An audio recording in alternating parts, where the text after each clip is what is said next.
Hey, it's Rosie, and I'm going to be making Southern tea cakes, which in my opinion are the same thing as soft baked sugar cookies. Let's get it.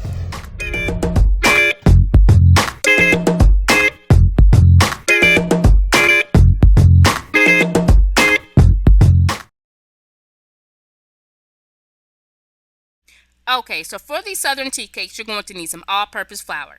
Place the flour in a large bowl, and now you're going to add in a little bit of baking powder, as well as some baking soda. Now we're going to add in some regular old table salt, and now we're going to whisk all the ingredients until everything is well combined. So I'm using my stand mixer for this recipe. I have some softened butter as well as butter flavor shortening. I'm going to mix those two ingredients until they're well combined, and once they are, I'm going to start adding in my granulated sugar. So FYI, if you do not have a stand mixer, you can definitely use a handheld mixer or whatever kitchen utensil works for you. So now I am ready to start adding in my eggs. I will be adding one egg at a time, but if you add all your eggs at once, it's not going to hurt this recipe, so knock yourself out and do whatever you want. I'm now adding in my buttermilk. If you don't have buttermilk, I have a substitution available on my blog that you can use. And now I'm going to add in my vanilla extract. So at this time, I need to change my attachments because I'm ready to make my cookie dough. And now we're going to grab our dry ingredients that we combined earlier, and we're gradually going to add it to our wet mix. But just add it in gradually, don't add it in all at once. So don't forget, if you like this video so far, please be sure to give it a thumbs up. I would really appreciate that. And also subscribe to my channel if you haven't already.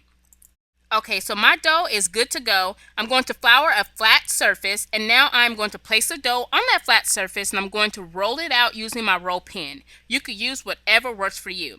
Now you can grab your cookie cutters or whatever you have. As you see, I'm just using the top to one of my jars or my bottles. It works just fine. Go ahead and cut out the tea cakes. And I made about 36 of these. They're actually about 1/4 inch thick and about 3 inches wide. I'm going to place them on some wax paper, and prior to baking them, I'm going to place them in the freezer for about 10 minutes. So here is my baking mat. I sprayed it with baking spray. I'm now going to place my Southern tea cakes or my soft baked sugar cookies, whatever you want to call them, on the baking mat. And now I'm going to bake them in the oven on 350 Fahrenheit for about 7 to 8 minutes. So after that time frame, remove the tea cakes from the oven. And next, we're going to let the tea cakes cool completely on a cooling rack. And that, my friends, is it. Now, don't forget, if you want the exact measurements and you want to print out the recipe, it is available on my blog, iHeartRecipes.com. I'll also leave a link in the description box. And if you're on Instagram, come visit me at iHeartRecipes. See you soon.